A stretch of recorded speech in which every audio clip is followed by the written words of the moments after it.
All right.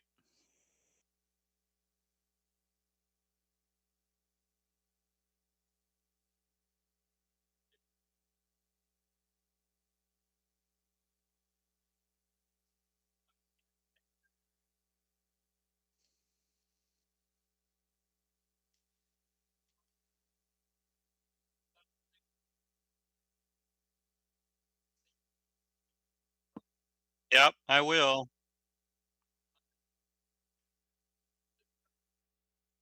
Yep, I will.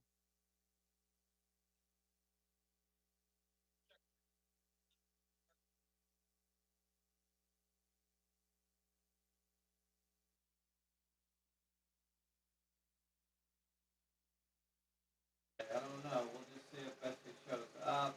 She wasn't feeling really well this morning, so I told her,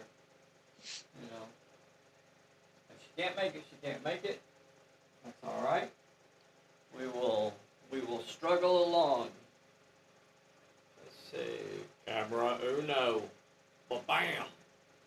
Hello, everybody. Hello, hello, hello, hello. Let's see what's going on in the chat over here. Throw a howdy in there if you're already on here. I see a David. I see a Telemachus. I see a Nay. I see a Bride G. I see a David Lowe. I see a Agamemnon. Agamemnon. Oh no. No, Agamemnon. That's what I said. Yeah. Oh, okay. All right. All right. Um, so, thank you guys so much for joining this fine morning. Charlie says he went into the. Okay, we gotta get serious here. We gotta shuffle cards and stuff. Get some cards drawn for our guest, Charlie, joining us from Michigan. Way up in the mitten of Michigan. It's a handy place. Oh, I see. I see. I see. Um, shit. Tray cards for Charlie. Charlie, you are starting off with a misfortune. Ooh. I will have cards, so yeah, that's a good thing to have in your hand. Uh, a just reward, which is not as useful, but you do have a discard ability for Roz. Roz does have a discarder ability. And you Right. have an uncanny, which is definitely handy to have. Now that's really nice. So your uncanny can be used after you roll for a challenge to add another success to Success. your total. So Yes. now I'm going to draw for the baddies for the dungeon. They drew a lucky break, not particularly useful. And out of ammo, I like that. I like that. And a sucker punch. Good. I'm going to be using those. I'm going to be unleashing a fury of destruction upon Charlie, the likes of which he has never seen. We're going to be Except starting officially except a for little. last week. Oh, okay. A little less than uno minuto. I got the lovely dice out here that Charlie and Nay sent to Bessie for her birthday. Oh, I should put my hat on. I bet I'm not actually coming through very good without my microphone on. Hello, testing, testing, testing, testing. All right, I think that's okay. Keep my glasses on. All right, all right. So this is, let's see, 10 seconds. 5, 5 seconds. Okay. And the 10 o'clock hour is upon us. Hey everybody, this is Dave here at Pulp Alley, and today we are playing a live game. A live game of Pulp Alley. Who does that? Who does actual like live games for you all to see? Pulp This is a Alley brand. does that. Yeah, yeah. Not only that, but we invite you on here to play with us. Just out of curiosity, Dave, how long have you been doing these live games on Sundays? I don't know. I think Vern could probably tell us. He's the official historian of such things. I think. Um, yeah, I don't know. I don't know. Um, Several months. Several months at least. Yeah.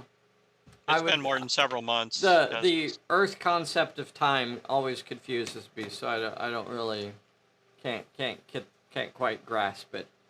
This scenario is called Dark Truths. It is a redesigned version, not simply a. It is a completely new version of the Dark Truths scenario. Pretty much the only thing that's the same is the title. So if you have the old first edition version, don't be surprised if it looks nothing at all like this. This is a completely new scenario. So one of the things that we wanted to do for second edition Tomb of the Serpent is that I wanted the baddies to be a little... when I say easier to play, I don't mean that they're going to take it easier on you, but that it's easier for them to be in the scenarios. Like, they don't always have to be played as a league. Like, you don't always put a league out there of baddies. Instead, the baddies simply become part of the scenarios, and they pop up and they're placed randomly, so that it's very easy to play these scenarios solo without even needing another league out there. Like, you could just play against the scenario. If you were playing co-op, this would be another way that you could very easily play co-op, and you don't have to have a whole other group of bad guys out there. You know what I mean when I mean a league? A league Right. of characters would be like, Phantom Ace and Roswell and Rutherford, or in this case, it's Lobster Johnson, young Hellboy, and Roz. So that's a league of characters. Well, the baddies, you're right, and they're created as a Pulp Alley league. Well, the baddies in this scenario, they're just part of the scenario. They just pop up. They don't deploy like a normal league would or anything like that. They're controlled by the scenario. So it's a little bit easier to do that. I think it's a little bit easier to make that work effectively. It works more effectively if the bad guys are simply part of the scenario instead of that you have to have another league sitting out there. And didn't you say a couple of weeks ago that they're going to, like, increase in ability or strength, I guess, as Apophis gets stronger? Well, nothing's written in stone. So Okay. we'll see how that goes. That I certainly expect some of them to kind of get a little bit better as the scenario goes on, or as the campaign goes on. Just like we expect the player characters to get better. Right. As the player characters play through scenarios, they're gathering resources, they're gathering information, and things like that. So the player characters are getting better. So there can create a little bit of a power gap there if the player characters always get better, but the baddies never get any better. Right. But again, because we're going to seed the baddies into the scenario, we can always kind of ramp them up a little bit just in numbers also as we go deeper into the scenario.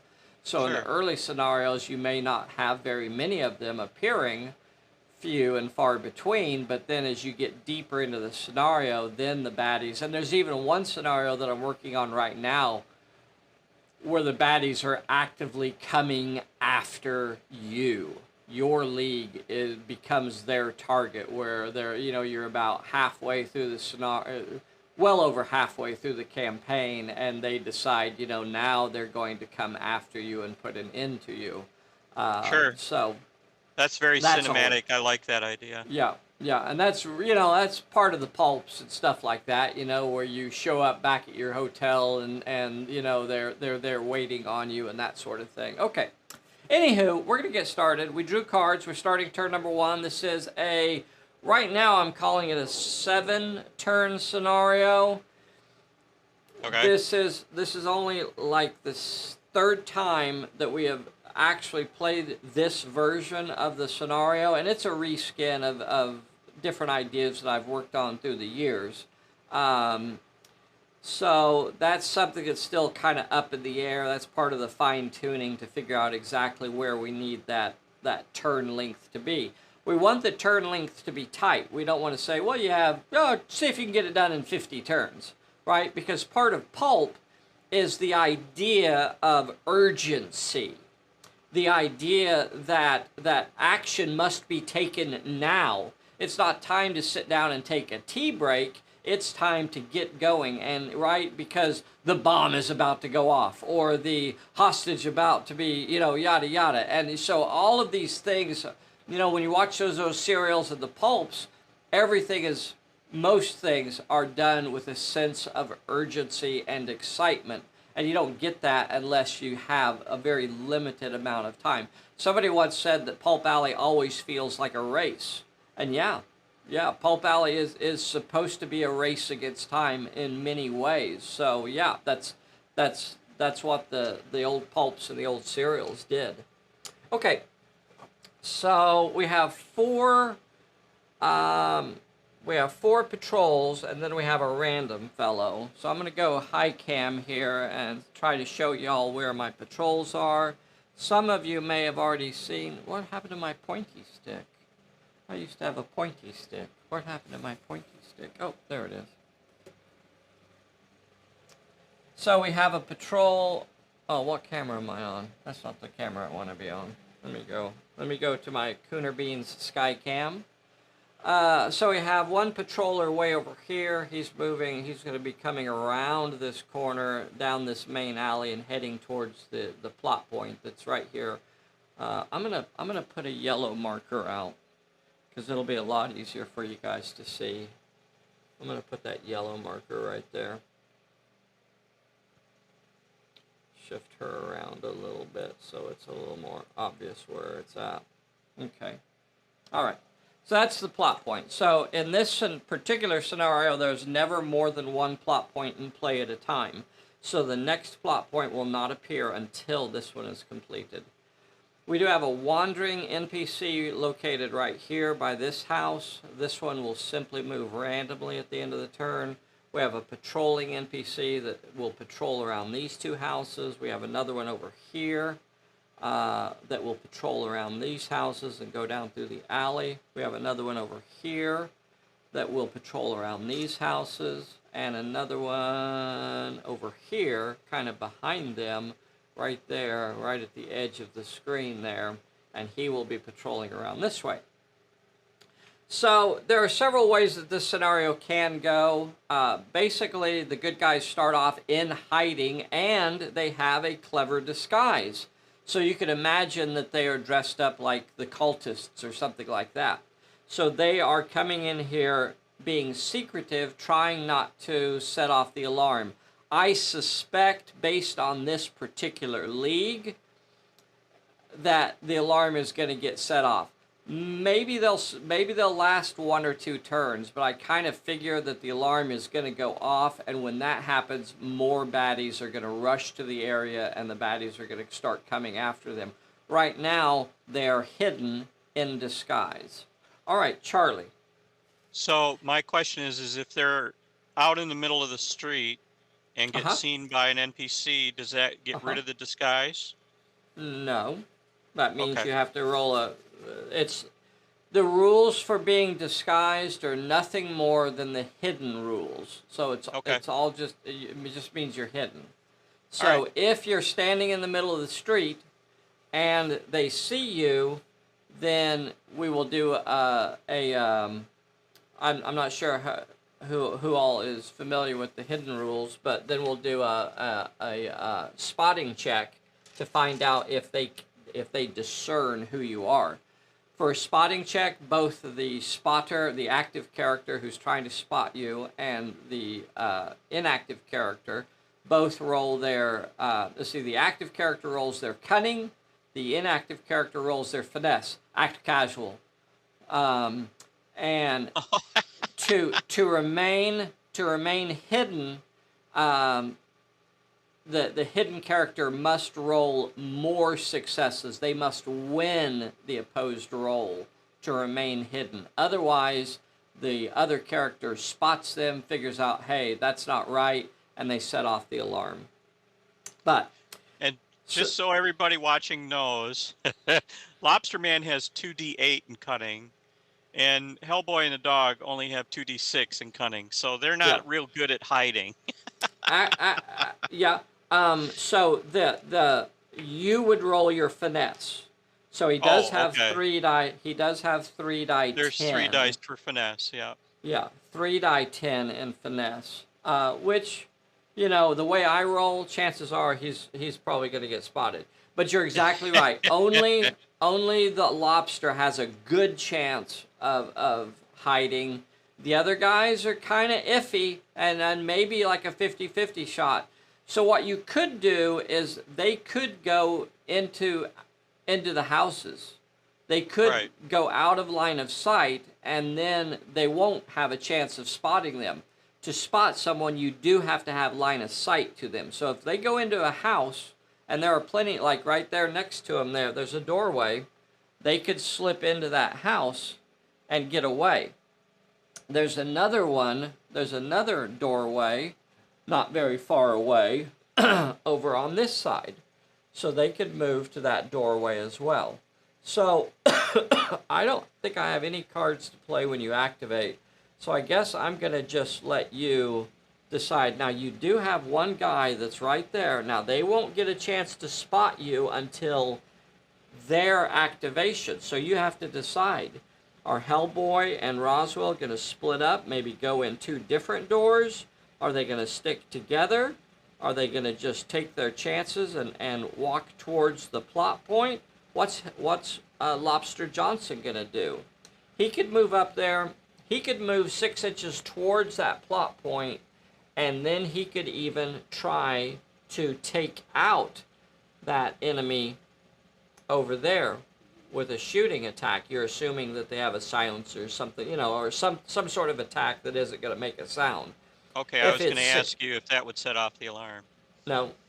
If he takes the guy out or down, then it will not set off the alarm. If the guy survives the attack, then it will set off the alarm. Is he a D6 character? Uh-huh. He's a level 1 character. Yeah. All right. Oh, he's a level 1? Okay. Uh-huh. All right. Well, you just basically said what I had been planning on doing. I want to move Lobster Man out the 6 inches. Okay. Move up 6 inches. That'll get him about 1 inch away from the plot point. Right. You are now within close range for that enemy over there. And I want to take a shot. Okay, so that's going to get you up to 5d10. 1, 2, 3, 4, 5. 5d10. Let's see if I can figure this out without my Bessie here. Okay, there's that. All right, so the first thing that happens is that the enemy character gets a chance to realize that that's a bad thing about to happen. Okay. So the first thing that happens is a spotting check. So the baddie is, I'll use Bessie's dice for you. Okay, I would appreciate that. So they have roll better. 3 die 10, and my baddie is going to roll 1 die 6. Okay, to try and spot you. So I'm going to roll yours first.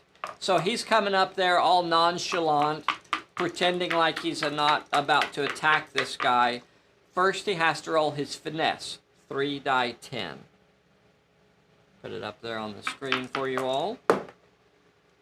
And he gets 3 successes. So, because my baddie is only rolling 1 dice, there's absolutely no reason to roll. You're automatically going to pass the spotting check, and you were not spotted. So now we go to the attack. So this counts as a ambush attack. And that means that the guy is caught, the cultist is caught completely unawares. And so all of the successes that Lobster Johnson roll will automatically count as hits. So you got a 5 dice attack, and you get 4 successes. My bad guy will have to roll a 4 dice health check. He fails it, and he is removed from play. Now, if the guy had not been removed from play, if he had survived the attack in some way, then the alarm would be sounded right now. But because Lobster Johnson moved up there, eliminated the guy from play, he goes down and is removed from play. So I'll put him out there again so that we can have the dramatic removing of the model. Dun dun dun. All right, and there he is, removed from play. All right, so Lobster Johnson has maintained some hiding through that little activation, but I still have young Hellboy and Roz. What are they going to do? Well, you're standing in the middle of my shot at the moment, so I can see. They're going to... You should be watching YouTube. You shouldn't be looking at that camera. Yeah, if I watch YouTube, it'll take me 20 minutes to figure out what's going on. Anyway, we'll have Hellboy kind of go into that doorway. Okay. That's to his right. All right, so I'm just going to set you up on top because that's easier for me. We'll just suggest he's up there or inside the doorway. And what about Roz? Is there any terrain for him to kind of hide next to right nearby? Nearby. Well, let's see. It doesn't look like it. Not real. The best thing would just be to go inside a doorway. I mean, you have two choices. Yeah. You have one over here, and you have one over here. Let's put him in the other doorway across the street. All right, so he goes into this door. Yep. All right, so they're splitting up. All right. Thank you. All right, and they are in there. So now that they have all activated, now the NPCs will activate. Remember that NPCs will always activate at the end of the turn. They do not, and don't confuse that by thinking that it's a disadvantage. There are plenty of times that you would actually want the NPCs to activate first. So simply because they activate last, that's not really a disadvantage in Pulp Alley. Here is the Cooner Beans Skycam, and we're going to start with this one over here. This one is moving clockwise around the house here. It only goes 3 inches, so that's not bad. He's going to be out of your way for a long time. This one is coming around, though. If he gets, 5 inches or so, he's going to be right out there where he can see you. 4 inches. 4 inches. Well. We're going to have to measure that. That is that one right there. We are going to get our little measuring device out. We're going to measure him out 4 inches, and he barely comes around that corner. Now, if he is within 12 inches of Lobster Johnson, then Lobster Johnson is going to have to roll for another spotting check. So let's see if he is within 12 inches right now. Let's find out. Let's see if Lobster Johnson is within, and he is, boys and girls. He is 11 inches away. As this guy comes around the corner, he sees a shadowy form in the distance. Is his suspicions raised? Let's find out. So, spotting check. Lobster Johnson's going to roll his 3-die-10. My fella's going to roll his 1-die-6. Here's Lobster Johnson trying to behave nonchalant, and he gets 2 successes. My fella only gets to roll 1 dice, so there's no way that I can beat him or tie him with 1 dice. And that means Lobster Johnson remains hidden. All right. These Gives two him the have high moved. sign. Yeah. These two have moved. Now we have this one over here. He's moving in a counterclockwise direction over here. 7 inches. Wow. 7 inches, Charlie. He is coming up fast on Lobster Johnson. he's definitely going to be within range to get a spotting check too. So you could tell that Lobster has a pretty good chance of beating these, but it's the accumulation. It's the accumulation of rolls. One bad roll will spell the end, and the alarm will sound. So this fella is coming over here. He comes around the street over there, and he's heading towards Lobster.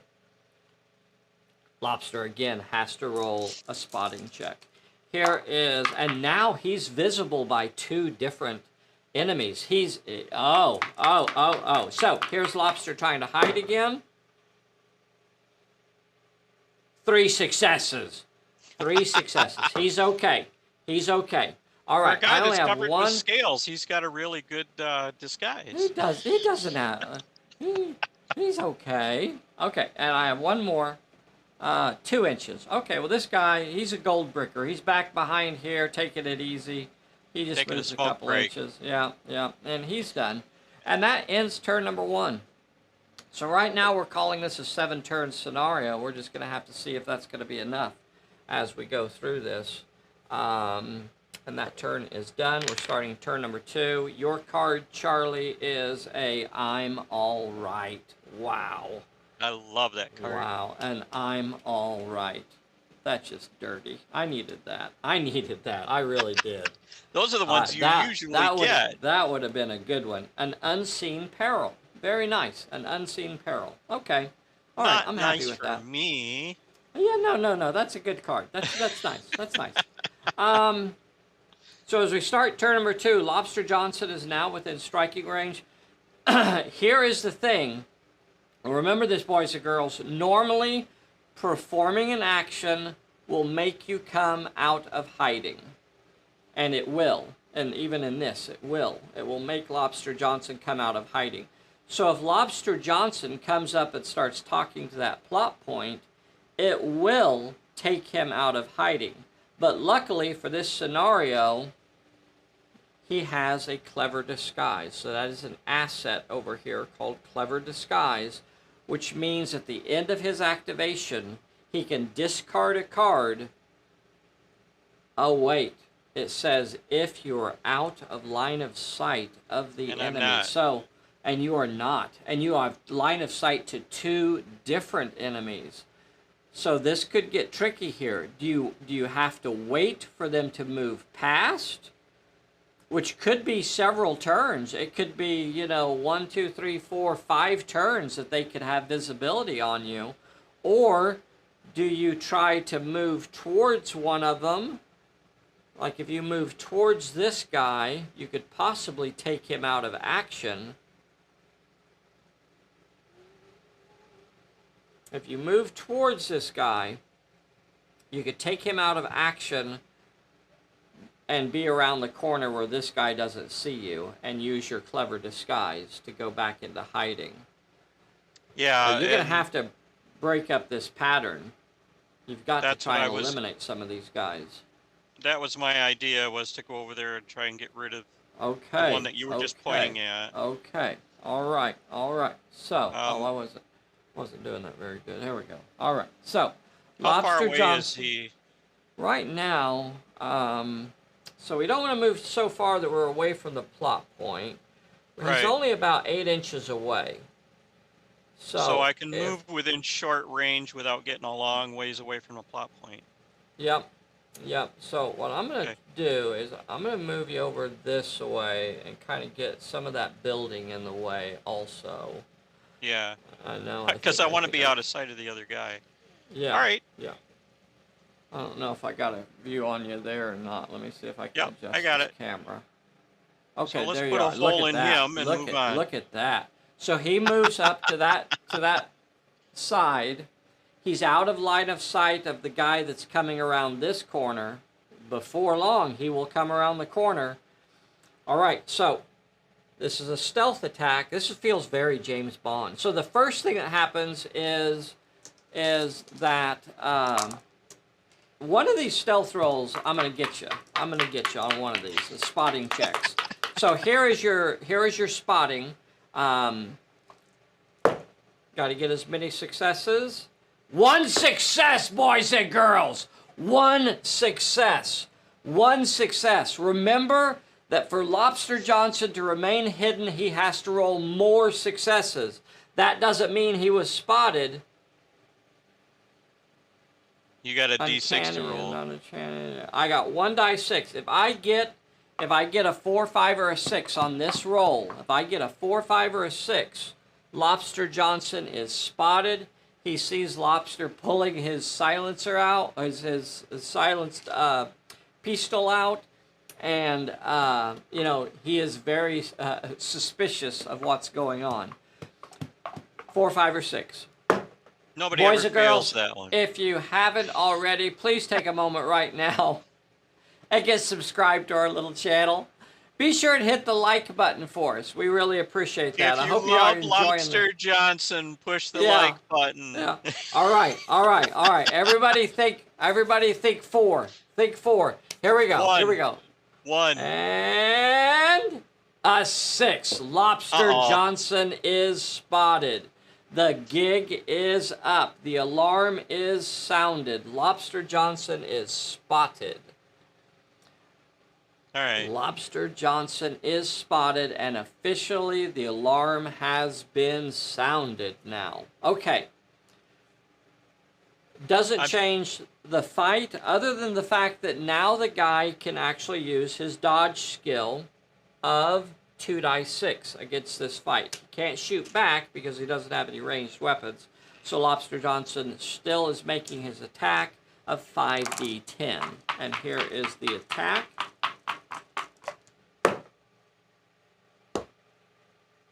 A 7. A 7.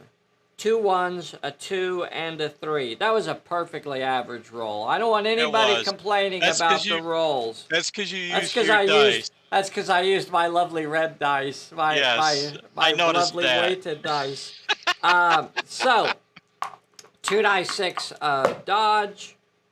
And obviously he can't roll a 7, so I shouldn't have even rolled that. He'll have to roll a 1 dice health check. And he's down. And he is gone. He is gone. Yeah. All right. All right. But the alarm has been sounded. Okay. You get to continue your activation, however. Now, you're going to have to go after that plot point. Now, at this point, maybe staying hidden isn't important anymore. I don't know. I don't think. Both Hellboy and Roz are officially within 6-inch range of the major plot point. They could go out there and try for it if you wanted them to. Well, they both have 2d6 and then a higher for finesse and cunning and then a higher one for might. So let's, just for the sake of argument, let's run Hellboy over there and see if he can get that plot point. Okay, that's a 6-inch move, so he can move over there. I didn't mean to say run. I knew what you meant. That will take him officially out of hiding. What camera am I on? The wrong camera, of course. No, you're fine. Because I have no Bessie here. Okay, there we go. All right.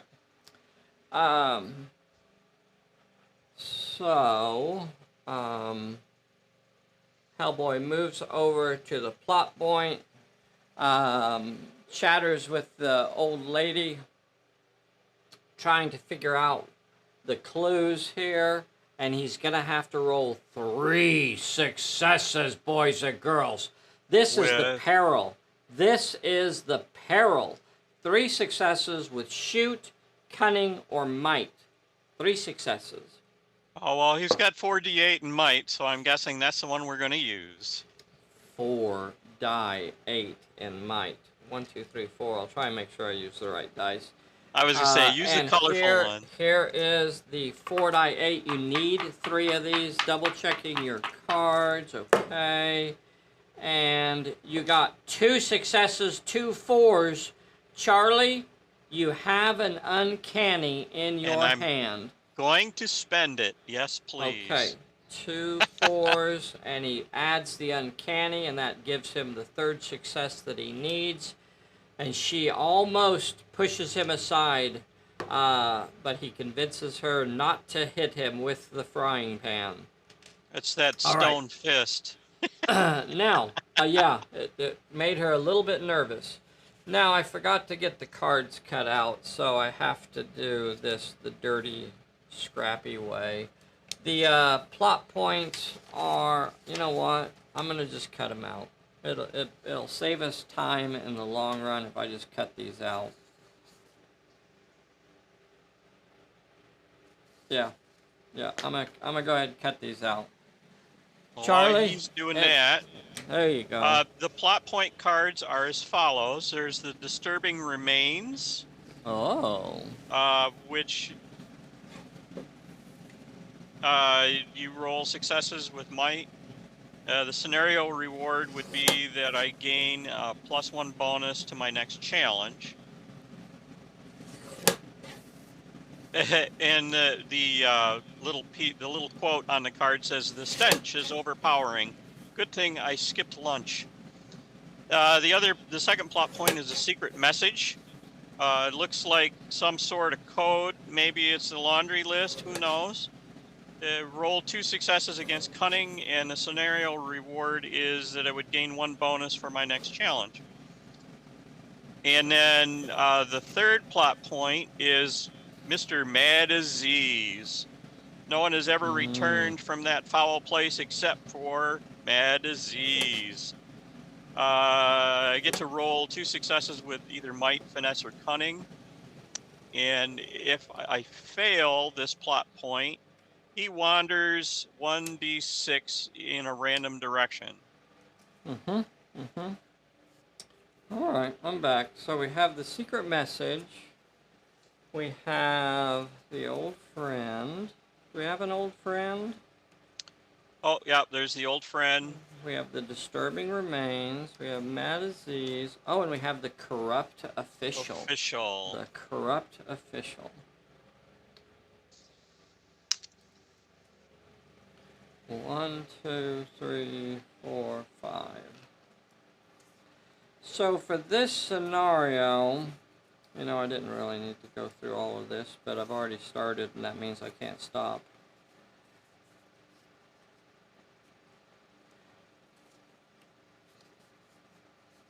So there will actually be cards for this, but if you have to, we'll have them printed as well, or available as a PDF where you can download the cards. Not yet, because they're not finalized. All of these things are subject to change. All right. So I have 5 possibilities to see what plot point this is, and for this scenario, or really for this campaign, the scenario cards tell you what the challenge is for that particular plot point, and it gives you the reward as well. So we have 5 here. 1, 2, 3, 4, 5, 6, 7, 8, 9, 10. 9, 10 is Mad Aziz, is who you found, and you have to roll 2 successes with might, finesse, or cunning. So I guess he's going to end up using his might again with 4 die 8, and he needs 2 of these. And he got it. So Mad Aziz is found, and then the next thing that occurs is I'm going to attach that card to Hellboy's card so that I know who's carrying that plot point. I don't think they're no drop in this scenario, so I think he can lose that if he gets beat up and knocked down or something. But the next plot point appears 1 die 8 inches in a random direction. So Mad Aziz tells him, "Go look over there." And it's 6 inches back the way you came.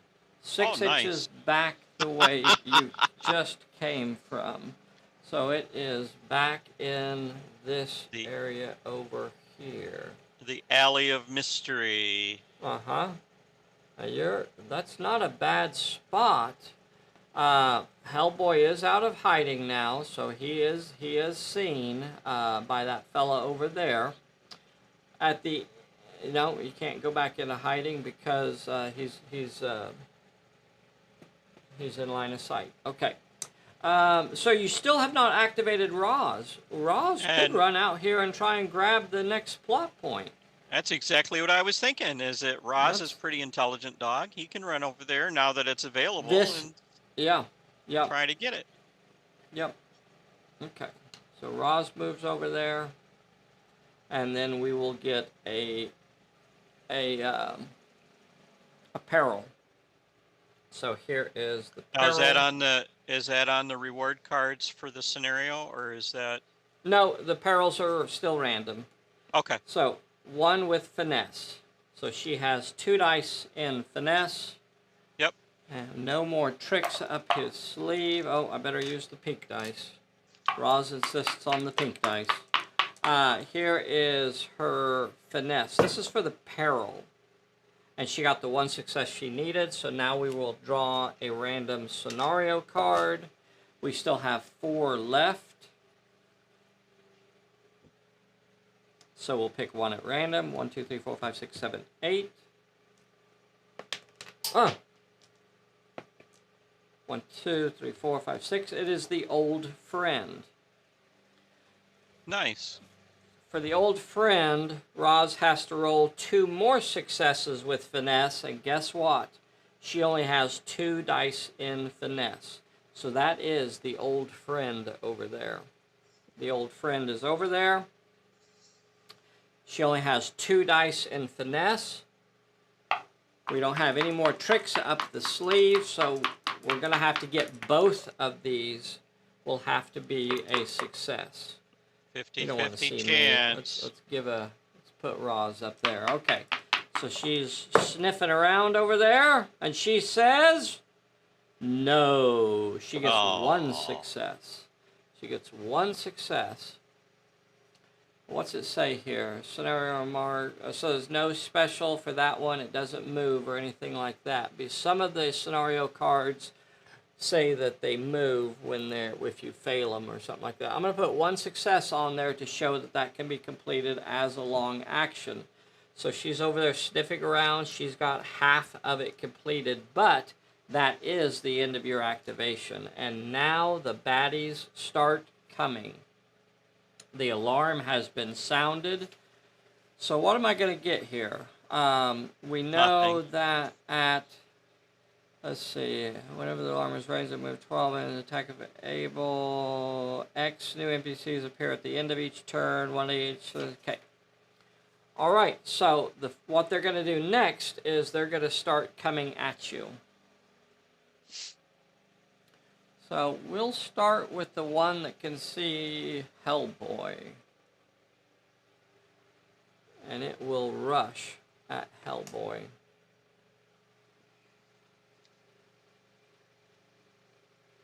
Alright, my little fella's rolling 2 dice 6. Are you going to brawl me, or are you going to... No, I'm going to brawl. I get 4d8. Okay. 4 die 8 versus 2 die 6 for my little mook there. I'll roll yours first just because I have the dice in my hand, and you get 3 successes, an 8 and 2 5s. Now NPCs are always out for blood. They won't block, even though he could block. With that 5, he will choose not to and try to give Hellboy an injury. So the mook will have to roll a 3 dice health check. Hellboy will have to roll a 1 dice health check. I'll go ahead and roll for Hellboy. And he is injured, boys and girls! He is bloodied as he feels that club get smacked into his head. It's just Here a scratch. is for my mook. I gotta roll 3 dice. I need all of these to be a success. None of them are, and my mook is gone. Bye, mook. Thanks for playing. Alright. I don't think I got another one that's going to get onto you, but I do have one over here. And he's going to run 12 inches towards Roz. So he's going to come around this corner over here. And he will shoot. He will come around that corner and he will shoot. He's going to lose a dice for running. He'll gain a dice for short range. And he'll be right back to getting no dice because these guys don't have a shoot skill. Yeah, yeah, they do not have a shoot dice. Never I mind. was gonna say, where did he get a gun from? Or Well, is he gonna throw a rock or what? yeah, well, maybe he will. Sorry, forgot I didn't give them a shoot skill. All right. I still have one more somewhere. Where's my one more? Oh, there he You is, got a right guy over there. behind that building Yep. way over on Okay, the other end of the so board. he's gonna be coming around this way, 12 inches.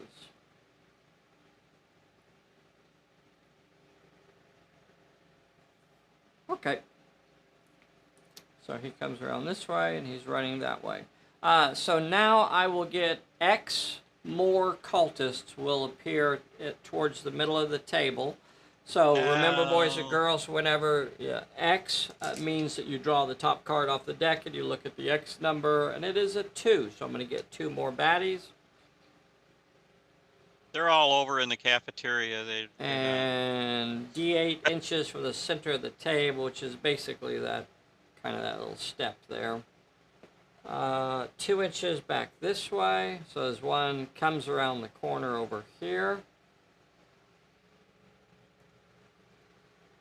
And then one more 6 inches over this way. So he was back in the alley over here.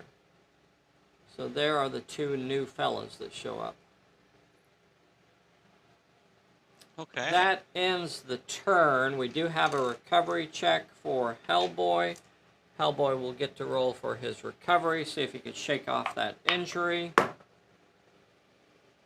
Did you want to use the I'm alright instead of rolling this?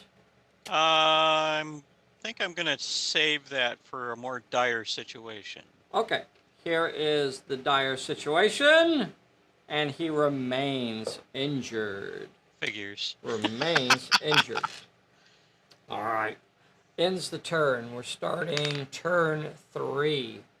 Turn 3, and they've already got 1 plot point in the bag, and they're working on their second plot point. All right. The alarm has been sounded. There's no more stealthing around. It's time to start grabbing things as fast as you can and getting out of here. So what do you want to do first? I'd like my card, please. My fortune Okay. card. Here's your card. You got to stay down. Oh. Okay. And I got a bad feeling. All right. Why don't you kick things off? Who do you want to activate first? Roz. Yeah. Okay. I'm going to give Roswell a unseen peril when she activates. So I'm going to draw the top card off the deck, and that will be a challenge for her. She's going to have to roll 3 successes, but it's with Brawl, Might, or Finesse. And she has 4 die 8 in Brawl. 4 die 8 in Brawl. And you can do a slam here. Yeah, I can discard and get another one. Mm-hmm. Maybe So your just reward or your stay down. The stay down doesn't do me any good, so I'll get rid of that one. Okay. Stay down goes away. And that'll get you a 5th card. Sorry, 5th dice. Gonna have to roll 3 successes on this. 3 successes. And you got it. Even though I tried to sabotage you by rolling With my the red dice again. I know. You still got the 3 successes you needed, and you got past the peril of doom. All right. Now, you can continue her activation. Does she want to attempt the plot point? Yes. Okay. So here is your peril now for the plot point. The plot point is 2 with cunning or might. She has 4 die 8 in might. Sorry, 3 die 8. 3 die 8 in might. All right, so you're going to have to get 2 of these. I don't see any more tricks up your sleeve. You already used your slam. So here we go. You have 3 dice here. She can do it. I'm going to switch over to the lovely purple dice for Roz. Here we go. 2 successes, so she gets past the peril. Now, for the long action, for the old friend, you're going to have to roll 2 successes with finesse She already got one on there, so now she's rolling 2 dice 6, and she only needs one more success. Let's see if she can do it. And she does not. With a 2 and a 1, that is not going to get it done. That old friend remembers what you did to them and is not all that interested in helping out. She All doesn't right, like sir. dogs. That plot point remains on the table. Who are you going to activate next? Let's move Hellboy over and brawl with that Guy at cultist. the guy at the corner right here? Yeah, the one that's right in front of him. Okay, you are injured, but your brawling is not affected by your injuries, Right. so you will still get to roll 4 die 8. You are brawling, right? You're going to use your brawl skill? Okay. Well, So, he doesn't have 4 a die... shoot skill, so that's what he's got to do. Well, he could, yeah. He will, the enemy will roll 2 dice 6 to fight back. Is it 2 dice or is it 3? I don't remember now. Let me find my fellas. Did I mess up? Yeah, they get 3 dice in brawl. Okay, 3 dice in brawl. All right. So 3 dice in brawl, 4 die 8. There we go. You're the active character. I don't, should I use my sucker punch here? I might use my sucker punch because I really want to cause another injury. I want to get him down. I'm going to use my sucker punch. Do you want to use your misfortune to stop that? I'm going to use yeah, I was just going to say, I'm going to use my misfortune to get rid of that. He says no. He says no to my sucker punch. All right. So no cards then. And here we go. Here is your attack. 4 successes on that little fella in the corner. Whammo! And I got 1 success. How do you want to play that? Are you going to block my 1-6 and give me 3? Or are you going to give me a chance to put you down? No, I'm going to block. Okay, he says no to my 6. He blocks that, delivers a haymaker to the chin. And I'm going to have to roll a 3 die 6 health check. I can pass it, boys and girls. Not that time, not a single success, and the guy is splattered into a pink mist. All right, so he is nothing but a stain on the wall. Wait.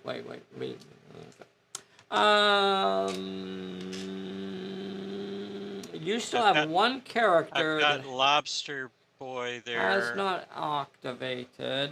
I think when he activates, I'm gonna give you a out of ammo. Of course. Yeah. I'm going to give him an out of ammo. So he's not going to be shooting this turn, but he can do, whatever he wants other than shooting. What's he going to do? He is too far to get to the plot point. He's like 8 or 9 inches from it. He could rush. He has 2 guys in rush. No. And can he rush? He does not. He does not have anybody to rush. Really? Okay. Both of the guys are too far away. This guy over here is about 13 inches away. That guy in that alley. I'm going to have him run. Uh-huh. Well, that gives him a peril, doesn't it? Because it's dark. No, I don't think that's right. I don't think the table is a difficult area for this scenario. Okay. I'm going to have him run towards the cultist that's getting ready to charge. Oh, that's a good idea. Get right in front of him, or how close do you want to be? To create, he can be just in front of Roz for that matter, but okay, yeah, just so that he's protecting Roz. Yeah. Okay. Let's check that distance. Let's see if I can. Okay. You're going to be within 3, so you're not going to get to shoot, but he's a heck of a brawler anyway. Well, I can't shoot anyway. I meant when out of ammo, I mean. Yeah, when I rush. When I rush you. Okay. I was thinking ahead a little bit. Okay, so that's the end of his activation, and now we start with the baddies. So let's just start with that guy that's over there. So he will rush at Lobster. I'm rolling 3 die 6 to attack you. Lobster, you can dodge me or you can shoot. You have a dodge of 2 die 8. You have a brawl of 4 die 10. You gonna brawl me? Yeah, I'm gonna have to brawl you because you played out of ammo on me, so I can't shoot. Okay. The reason you can't shoot is because I was too close. Out of Oh, okay. ammo, out of ammo only affects you during your activation. So you Oh, are loaded now, boys and girls. Out of ammo doesn't affect you for the whole turn. It only affects you during that activation. So he could shoot if I was over 3 inches away, but I am not. all right. Well, it doesn't really So matter. I have 4d10 either way, so we'll just call it yeah, a brawl. yeah, okay. 4 die 10 to brawl me. I got 3 die 6 to try and get you with a club. So 4 die 10 of shooting, double checking cards, 4 die 10. It's not shooting, it's brawling. Here is your attack, and it's 4 successes. A 9, a 8, a 6, and a 5. Wow, that's beefy. And my baddie gets a 4. Now, normally, I would just say take them all because this is my activation, but this is the experienced version of Phantom Ace that we're using to represent Lobster Johnson. So he has the ability called Combat Sense, and that means whenever he's fighting a lower level character, he has the option of assigning the blocking dice. Would you like to block my 4 and deliver 3 hits, or do you want to just say take them all? Nope, I'm gonna block and then Okay. give him the 3 Deliver hits. 3 hits. I could pass that. I could pass a 3 dice health check. I could do that. Here we go. This is it. This is it right here. Oh, so close. So close. I got no tricks. My guy is gone. Beep. All right. I got 2 more fellas to activate on the table, and they are the ones that are over here near Hellboy. Oh, I got it. I'm going to get Hellboy. I'm going to take him out this turn. I'm coming after him. All right, so there's one that's down this alley here that is going to rush at Hellboy. Rawr. All right, there he is. So he's rolling 3 die 6 to attack. Hellboy, you can either dodge me with 3 die 3d8. 3 die 6 because you're injured. Oh, because he's You can injured. either That's right. dodge me with 3 die 6 or you can brawl me with 3 die 8. What do you want to do? Yeah, we're gonna brawl. Okay, 3 die 8. 3 die 8 versus 3 die 6. All I need to do is get 1 through and put him down. Here's the attack. I got a 6. Okay, that's all I needed. I didn't need more than that. And 3 die 8 from Hellboy. He got a 5 and a 6. The NPCs will normally not block, and in this case they... Oh, forgot to put my camera up. Will not block, so that means my baddie will have to roll a 2 dice health check, and Hellboy will have to roll a 1 dice health check on a d6 because he is now injured. Here is for my baddie. My baddie is gone. Doggone it, I cannot keep my baddies in play. That stinks. As long as I put Hellboy down here, it'll all be worth it. Charlie, do you want to use your I'm all right? Yes, because this is a much more dire situation. Okay. All right. We'll ignore that roll then. And he remains in play. So, I have one more fellow lurking around the corner over here. And he will now rush at Hellboy. All right, Mr. Boy, if that is your real name. Hello to everybody that's out here today. I see an Oog. I see a William Schmidt-Matson. Throw a howdy in there for us. I see a World War II. I want to give a big thank you to Weird World War II for sending us some lovely bumper stickers. Look at these things here. Look at these lovely bumper stickers that we got from World War II. World War II has a wonderful YouTube channel where they play a lot of fun stuff. Got weird on this one. keeping weird on this one. Really, really cool. So a big thank you to World War II for sending us these lovely little bumper stickers. We definitely appreciate that. Get over to World War II and check out their cool channel. Got lots of fun games over there. So I'm attacking you over here. I got 3 die 6 coming at you. So you could dodge me with 3 die 6, or you can brawl me with 2 die 8. What are you going to do now? I am going to dodge this time.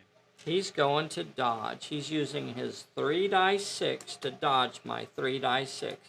I don't think you can beat my red dice, sir. This is a 6, a 5, and a 4. The red dice have come alive. All right. Oh boy. See if Hellboy can dodge that.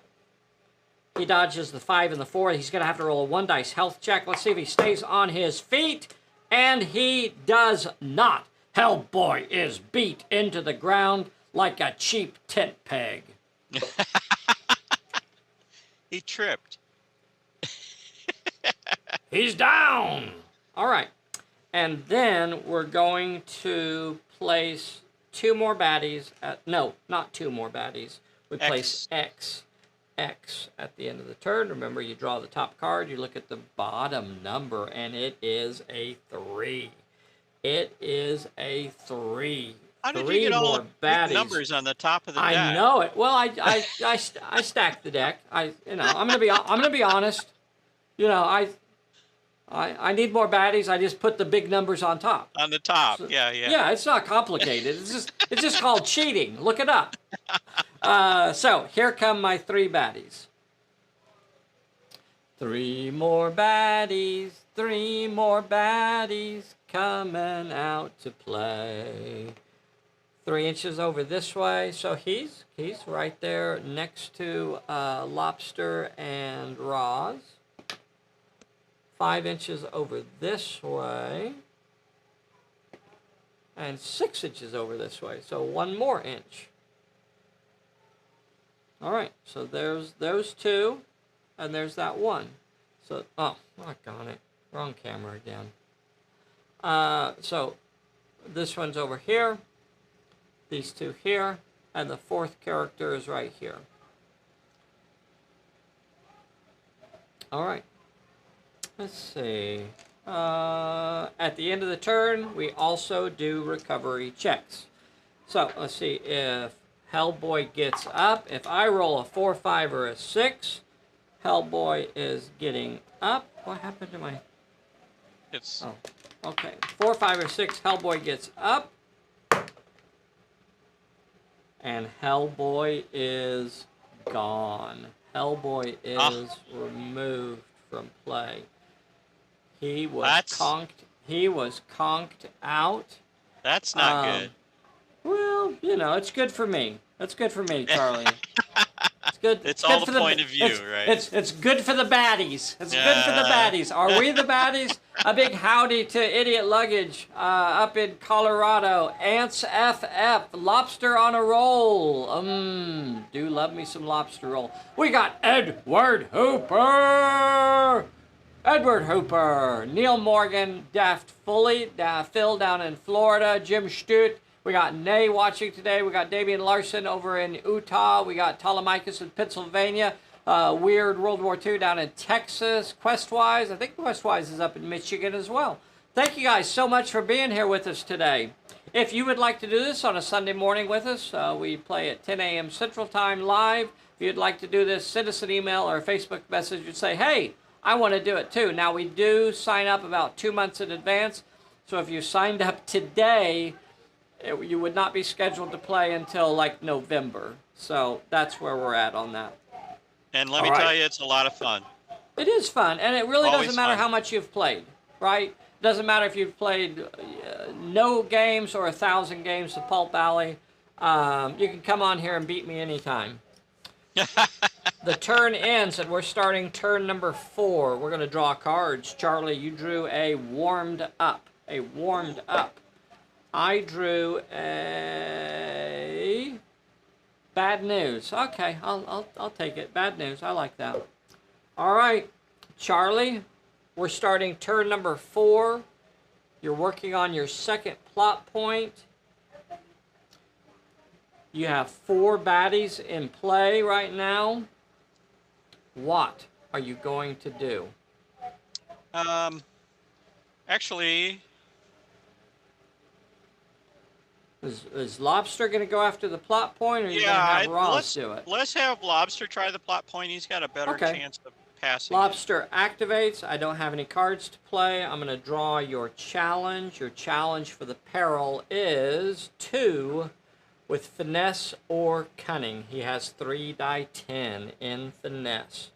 3 die 10 in finesse, and here we go. 3 die 10. He only needs 2 of these. And he gets all 3. He gets past my peril. The old friend is not happy to see them. I should have put a model out there. Oh well. The old friend is not happy to see them.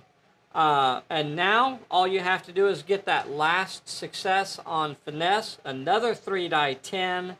And all you need now is 1 more success to finish off that plot point. Convincing that old friend that it wasn't your fault that their plane exploded, and you get the 1 success you needed, and the plot point is completed. Boop. Boop. So, after you roll for a challenge, and I'm going to attach this card to the Lobster, after he rolls for a challenge, you can use this card to add X successes. So that could be pretty handy. That could be pretty handy. All right, so his activation is done, and now, another plot point appears. I was going to say, she tells him where the next plot point is, right? Yep. She says, well, I don't have what you're looking for, but if you look over there, 1 inch in the doorway, right there, in that doorway, if you look right there, I think you might find what you're looking for. She dropped it on the way by. I think you might find what you're looking for in that house right there. All right. Well, is Roz going to go fight the baddie that's about to grab her by the tail? Or is Roz going to go for the plot point? She's going to go for the plot point. She goes for the plot point. All right. So she moves up to the plot point. Smells like bacon. Somebody left some hot dogs in their pocket overnight, and those are the best. So she'll get a peril. The peril is 2 with might or finesse. She has What's this 3, with you in the 2s and the 3s? 3. I put all the good ones on top. I thought Is I mentioned that. that. That's all Did you I have not in that mention deck, that? isn't it? I thought I mentioned that I cheated. Did I? I thought I mentioned it. You changed all the cards to 2s and 3s. I did. All of them. What? What? I'm honest about my cheating. I Okay, know, here we and go. Bessie isn't there to keep you in line. I know. So 3 die 8 is what you get to roll. Yep. I'm gonna pass them all. Here is your roll. You only need 2 of these, and you get, in fact, past them all. And that means we're going to get to find another. Let's find out what you discover over there. So we either have the secret meeting, the corrupt official, or the disturbing remains. 1, 2, 3, 4, 5, 6. 1, 2. It is the secret message. A secret. Yay. You discover a secret message. To figure it out, you're going to have to roll 2 successes with cunning.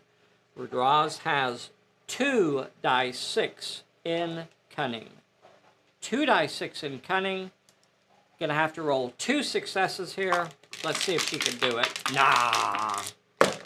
She does. Doggone it! Oh! I mean, good for you.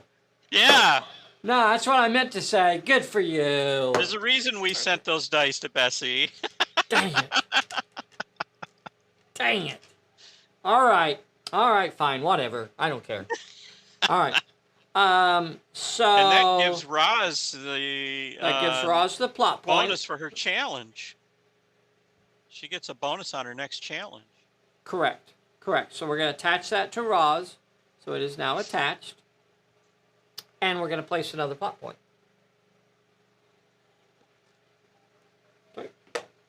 8 inches. 8 inches. 8 inches way over here. Way over here. Oh my gosh. So it's through all of the baddies. It's in this house. Okay. Let me check my angle. We'll put it behind the house. It's that box. I'm going to spin it around just to make it a little easier to see. You're exactly right. The secret message tells you it's in the crate. The secret message tells you that it is in the crate. All right, but that is the end of your turn. And now, or the end of all your characters' activation, both of your characters. So now the baddies will begin pummeling you. So this one's nearest to Roz, and it will move up and attack Roz. I'm rolling 3 dice 6. You have 4 die 8 to attack. You could get an extra dice by discarding one of your cards, or we could just go for it. What do you want to do? I'm going to discard my Just Reward to get an additional brawl. Just reward. Get an extra brawl. Okay, good choice. That'll get you up to 5d8 from Roz. Won't matter, though, because I'm about to put her down. Put that dog down! All right, here we go. She's going to take off one of his legs. All right, 3 dice 6. Quite likely. 3 dice 6. Oh, here comes the pain. 2 6s and a 5. Gonna beat that dog down. And Roz rolls 4 successes. Now, because it is the enemy's activation, it would normally control the blocking. I play them as straight NPCs, so they will simply deliver all of their hits. That's their job, is to cause damage. Roz is going to have to roll a 3 dice health check. My buddy is going to have to roll a 4 dice health check. He's the active character. We'll roll for him first. Let's see if he can stay on his feet. No, so close. And he is gone. I lost my little buddy. My little buddy goes down. Here is the Roz rolling her health check. And Roz passes her health check with a 6, a 5, and a 4. Roz is uninjured. Don't ever mess with the dog. Don't you worry. I'm going to get you and your little dog, too. So I'm sending in my next baddie to attack. And again, I'm rolling 3 dice 6 to attack. Now, you can brawl me with 3 die 8. You could dodge me with 4 die 8. Or you could play that warmed up card and brawl me with 4 die 8. That's what we're going to do is play the warmed up card. The warmed up card is played. So she will not, and boys and girls, remember this is the 2nd edition version of that card. That affects her for the entire activation. Or I'm sorry, for the entire turn. So right. she will ignore the multiple fights penalty for the rest of the turn. So I'll just set that out there to hopefully remember. I don't know. We'll see. I'll try to forget. So I'm rolling 3 dice 6. Charlie will probably, help me remember that. So here come my 3 dice 6. I got nothing. Diddly. And Roz gets 3 successes. I have to roll a 3 dice health check. My guy is gone. Well. Don't get all uppity, little pup. I'm about to put the spanking on you. Rub your nose in it. All right, here comes my next fella. 3 die 6 coming at you. Now, are you going to brawl me with 4 die 8 or dodge me with 4 die 8? Brawl. Okay, 3 die 6 coming at you. A 6 and a 5. Now I got her. Now I got her right here. Now I got her. And you got a 4. Wow, if there was ever a time to block, now might be it, but I'm not gonna. I'm still gonna deliver my 2 successes. She'll have to roll a 2 dice health check. My fellow will have to roll a 1 dice health check. Here we go. I'm gonna roll for him first. He's the active character. He stays on his feet with a 4. She is injured with double 1s, and Roz is injured. Boys and girls, I got one more baddie coming into the fray. One more baddie right here comes rushing at Roz, and now she is injured. Every dog has her day. Let's see if she can survive this. Now, I'm going to be rolling 3 die 6 at you. You can either roll 4 die 6 to dodge me or 4 die 6 to brawl me. What do you want to do? I'm going to do the dodge this time. 4 die 6 to dodge. Here is the attack. 3 die 6. A 5 and a 4. See if you can dodge a 5 and a 4. And you do it with a 6 and a 5. A 6 and a 5 will dodge a 5 and a 4. If you can dodge a 5 and a 4, you can dodge a wrench. So, she successfully avoids the attack, and she can back up 1 inch. You want to back up an inch? That's what she's going to do, yep, because it gets her out of both of them. All right, she backs up, and that will end the turn. That will end the turn. So she's going to get her recovery check. Let's see if she can shake off that injury. I'm rolling that pink dice. This is an important one. We don't want her injured here. We don't want her to stay injured. Need a 4 or better. A 2 means Roz does not. I think they have poison blades. I think they've got poison. She's fine. I don't know. I think I'm going to get you and your little doggy, too. We're going to end that turn. We're starting turn number 5. This is a 7-turn scenario. Starting turn 5. Nobody's within range to get that plot point. It's going to take a run move to get around to it, and then you can try it next turn. For this particular scenario, it is a collect all of the clues, and the major plot point is the last one you get. So right now, he has 3 turns to get 2 plot points. 3 turns to get 2 plot points. Let's see how it goes. You're starting turn number 5. What are you going to do, Charlie?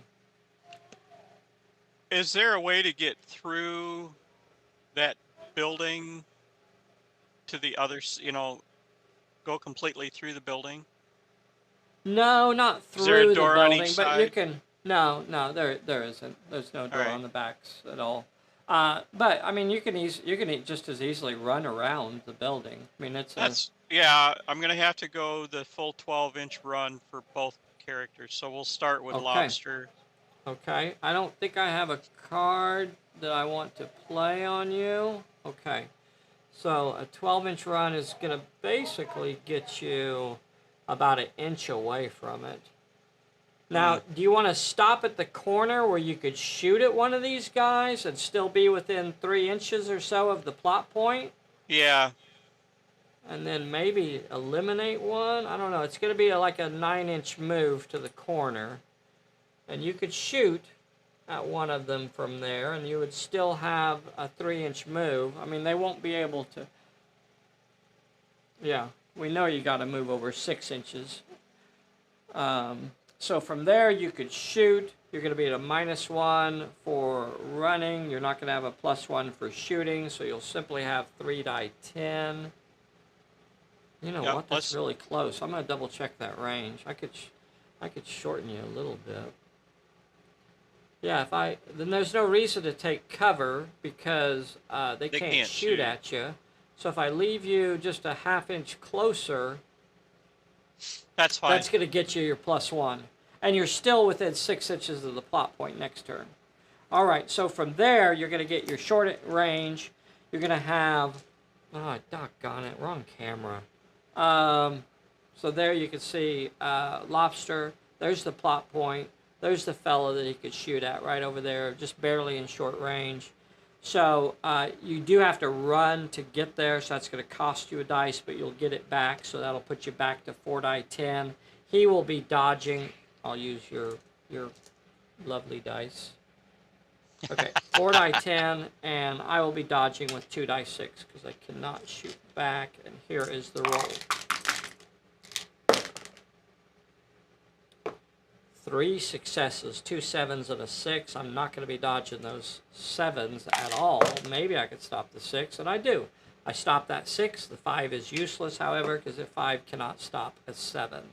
So I'll have to roll a 2 dice health check to try and keep my fella in play. I do not, and my fella is gone. My little fellas. I tell you what, it is so hard to keep my little fella up. Okay. And what? Now Roz. What's Roz? So Roz is just gonna run for the plot point? She's gonna do a full-fledged run. Yeah, as close Yeah. as she can get. You said it'd be like an inch or so away. Yep. Oh, so she'll just be right there. Unless she was actually closer to begin with. Yeah, they were both about the same distance, so she'll just be about an inch away. All right, and then the last thing that happens is that I send another sacrificial lamb in. Doggone it, I sure wish I could get another attack on Roz, but I can't. The last thing that's going to happen is this fella is going to rush at the lobster. The lobster's going to get to shoot because I was so far away. He's going to have 5d10 to shoot at me because he is a veteran. He ignores his multiple fights penalty. So he has 5d10 shooting at me. And I have 3 dice 6. Unless you wanted to dodge. No.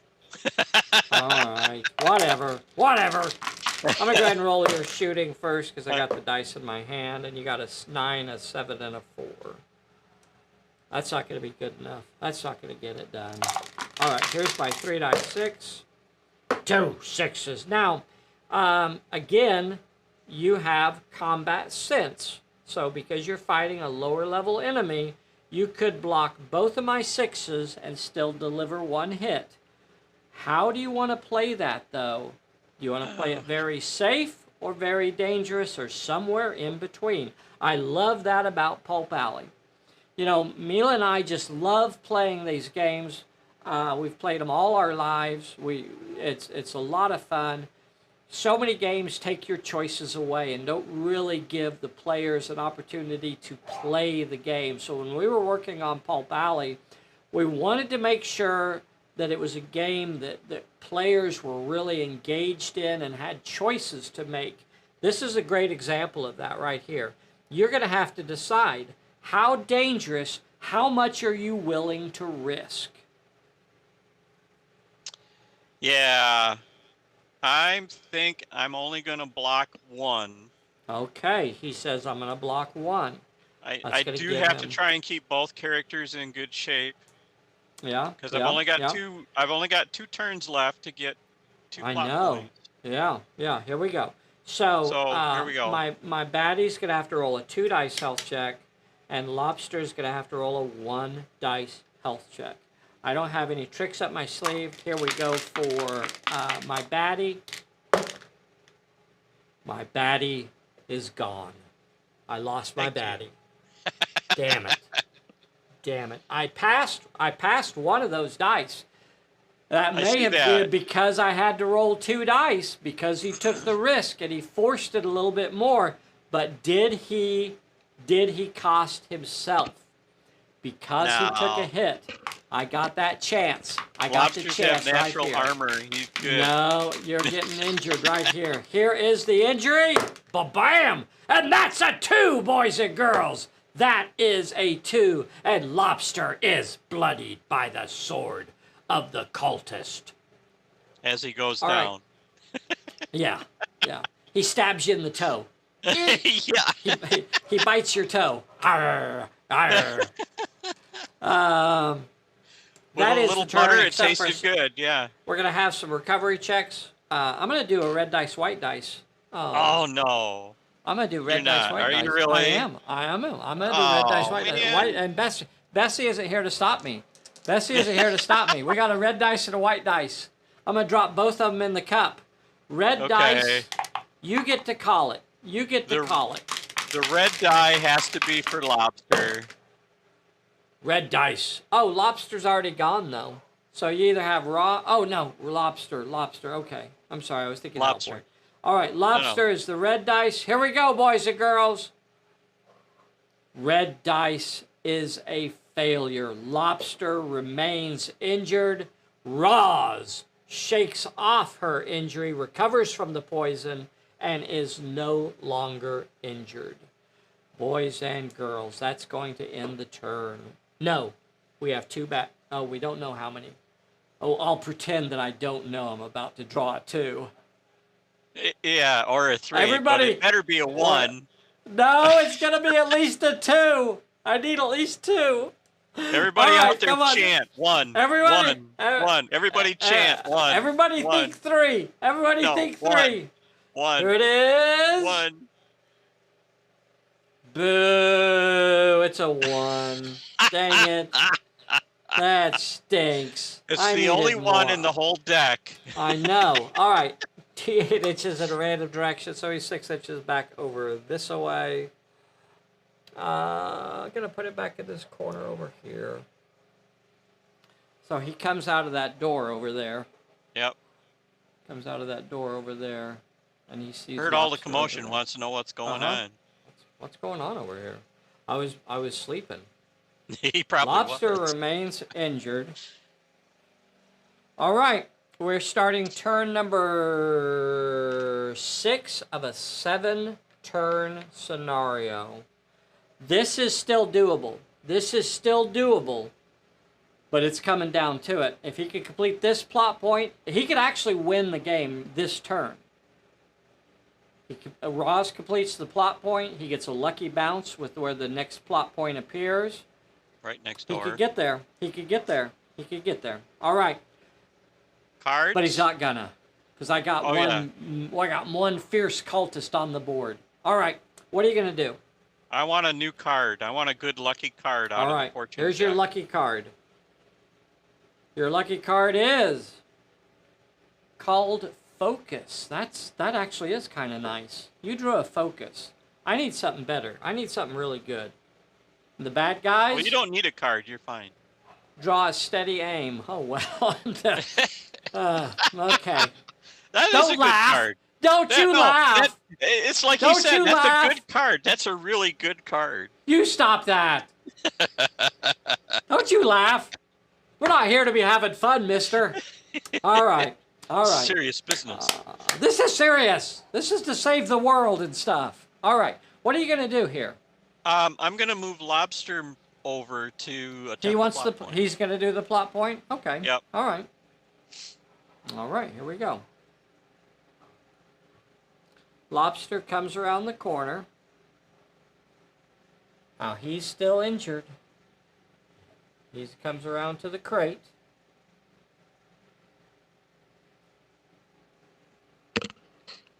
And he's digging around. He says, "Look here, Roz. I think I found it." Wrong camera again. Okay. Look here. I think I found it right here. All right. So here is your peril. The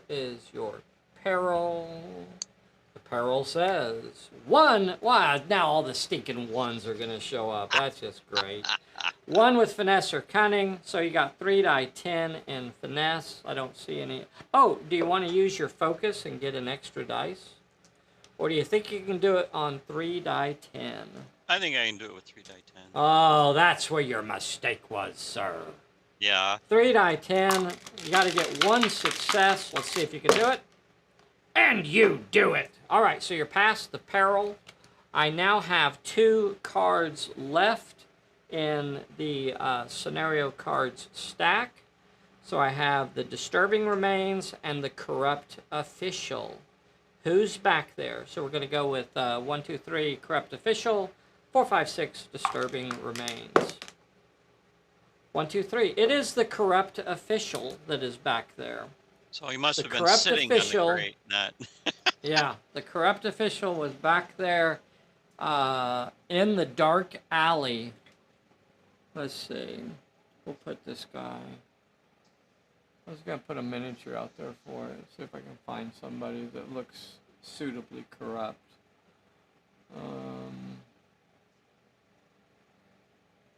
Yeah, this guy. We'll go with this guy. Okay. All right. Well, it is what it is. Best I can come up with on short notice. Now, the corrupt official is not an easy challenge. You've got to roll 3 successes with might, finesse, or cunning. 3 successes with might, finesse, or cunning. What's it going to be? I guess it's going to be might. With 3d10, and then I'm going to use the focus card. Okay, that gets you up to 4 die 10. That was a clever use of focus right there. That was a fun time to have that card. Focus. Okay, here we go. We got to get 3 successes here. 3 successes. That's what you got to get.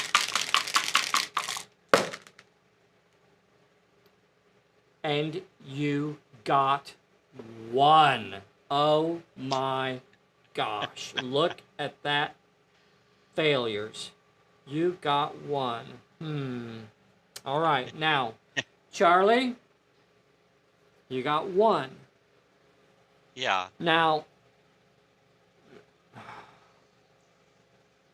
you got 1 success, and the turn isn't over because Roz could move up and attempt it. You know what? I should have rolled d8s. I'm not going to have you change because I don't think I can get any worse than that. So I'm going to stick with what I got from you. Yeah, no, that's fine. I should have rolled d8s. I forgot. Charlie, you have the message that you received from the old friend. Right. So you can use it right now to add X successes to this result here. And that's what I was, that's what I wanted to do. Hopefully. So that's a one use for the scenario. So we're going to draw X. We're going to draw X, and remember, we draw the top card off the deck, and we know it's going to be a 1, right? It probably is, but... Because I used all the 2s and 3s earlier. But if by chance it's a 2, he will pass that challenge. Let's see what he gets. Oh, my God.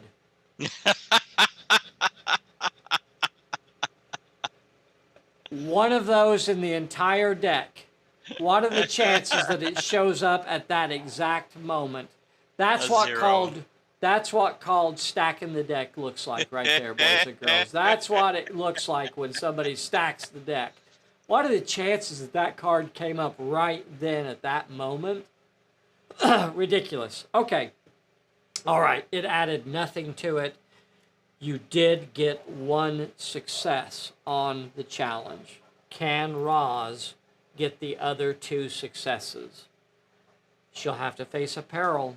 What's it say? Yep. It doesn't have a special. It doesn't have a special, so it doesn't move or anything like that. All right. When Roz activates, she's going to have to move into contact with it. Maybe she leaps up on the... Oh, I'll just set her next to the guy. Okay. I'm going to try and put her up on the box. She will have to face a peril. So here is her peril. 1 with finesse. She's only got 2 die 6 in finesse. This is the peril. He says, "We've got leash laws in this town, mister. Luckily, I can sell you one right now." All right, she needs 1 of these to be a success. And she gets both of them. She's past the peril. Now, she has to try to complete the plot point. We needed to roll 3 successes with might, finesse, or cunning. She has 3 die 8 in might. So she's going to try to use her might here. She needs 2 successes. 2 successes.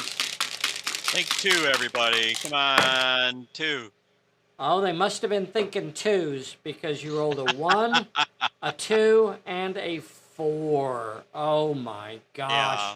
And that gives it a 2nd success. Not finished though. Oh my gosh, Charlie, this is coming down to it. You're not out of this because you could potentially do both of those plot points in 1 turn. In 1 turn, as long as it's close. Oh my gosh, yeah. Okay, here we go. Let's see if Lobster gets a recovery check. He does. He shakes off his injury. The next thing we do is we place X And I think it's going to be a 4 this time. It better not be, because there aren't 4s in the pack. One Yes, more thank you. appears. That's not what I wanted to see. So I didn't even have anybody on the table to move. So it's 3 inches from the center of the table in this direction over here. So it's not too far away. It's He too sees you. close. It's Yeah, too he close. sees you. 3 inches off this way. So you hear him, and he shouts out, "What are you doing there?" No.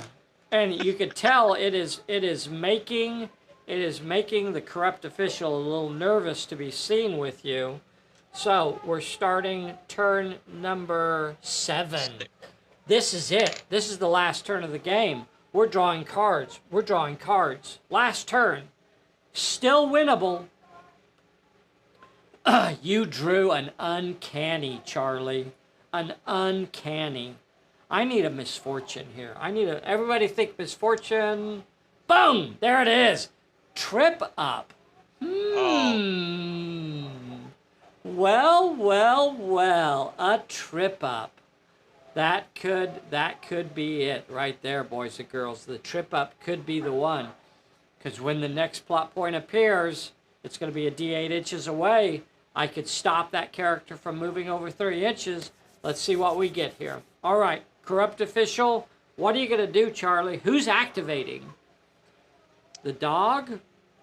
I think you have to do dog first, don't you? Yeah, pretty much. Because I need the extra firepower to make sure I maybe get the other... I need to back up. I Okay. need to back up. I need to What did we back up. forget? You had the secret message on Roswell. Yes. You had the secret message on Roswell, and this is not optional. What the bonus that it gives you is you gain a +1 bonus to your next challenge. Oh. So that would have been the peril. That would have been her peril. So that wouldn't have changed how many successes were on the plot point. So Okay. I'm just gonna flip it over and say that it was used on the peril because that's what it had to have been used. It could not have been saved. It has to be used on the next thing, and it would have been the peril. All right. So when Roz activates, the corrupt official is looking awfully nervous. He may try something fishy here. Let's see what happens. You're going to have to draw a peril. And the peril says 2 with cunning or might. These stupid 2 twos. with cunning or might. She has 3 die 8 in might. Let's see if she can get it. 3 die 8, and she gets the... Oh, I didn't put the camera on. 5 and a 4 is a success, and you get past the peril. Now, you're going to have to get one more success. I used the wrong dice. I'm going to go over here to the purple dice. You got 3 die 8 to try and finish the plot point. You do have an uncanny in your pocket too, and that finishes the plot point. The plot point is done, and now a new, the last plot point appears on the table. It's a 1. 1d8 inches in a random direction. 2 inches. Ooh. You can't see that. 2 inches. 2 inches. Over this way, oh my gosh. As I recall, 2 is less than 3. I don't know where you went to school, mister. All right, so 2 inches kind of towards that cultist. So, yellow button will move over here. All right. 2 inches off that way, so my trip up is not going to stop you from getting there. Doggone it. Boy, I almost had you there. Almost had you. Now, it's not done. You got to get over there and complete that plot point. You don't have any... Well, you got an uncanny. I was going to say, let's see. What do I want to do? That's pretty nice. All right. Yeah, go ahead and move him over there. Okay, so we know that it's See what going to happens. be... We know that it's going to be the disturbing remains. The disturbing remains. And we know Lobster Johnson is going to have to. Well, first is the peril. First is the peril. That cultist picks up a rock and throws it at you.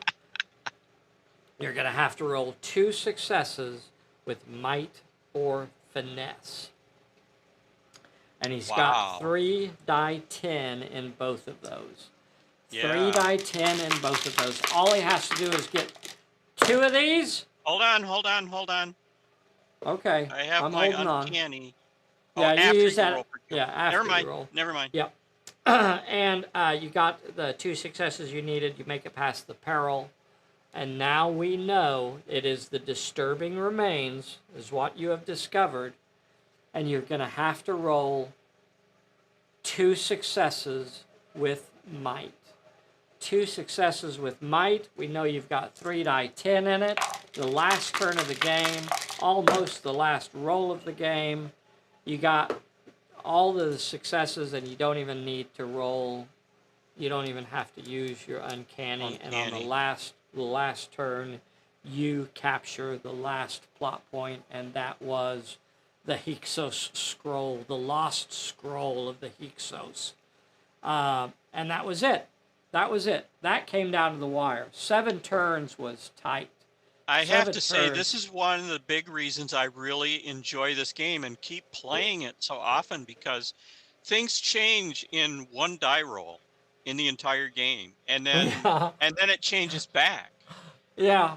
It's always almost always a nail biter. It's a fun game. It's fun when it comes down to the wire, right? Like that was practically the last roll of the last turn. We still had a baddie to activate. But as far as the player characters were concerned, they were done. Like that was their last opportunity to have got that plot point, and it was the major plot point. It was the winning draw. So yeah, pretty awesome. I think 7 turns is definitely doable. I feel like that's probably where we're going to end up with that. And I do like the new version of this scenario. I will say episode. I'm good. I don't know. I thought early on that there may have been something I wanted to change, but I think I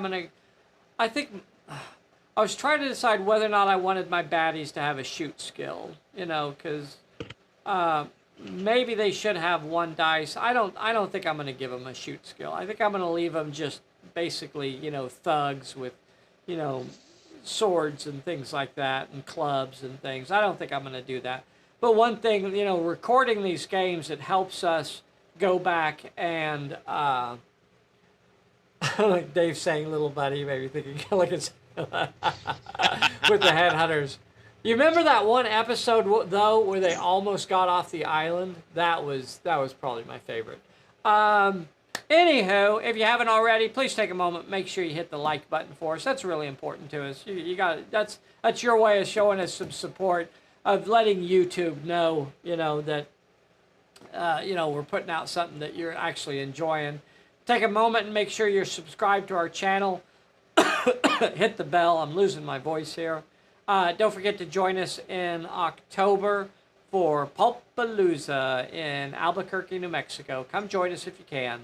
And I'm so jealous because I don't get to go, and everybody's going to get all that cool stuff. It's going to be fun. I'm sure Nay will bring something back for you. She'll bring something back for me. Maybe a scrap of pizza. Maybe some pizza crust. All right, we're going to call that a day right there because I think I'm all talked out. Thanks for helping me out, everybody. Today. Charlie, hang on just a minute and we'll chat. And bye, everybody. We'll see you soon. Have a good game, everybody. That was awesome, Charlie. That was a awesome, great my game. man.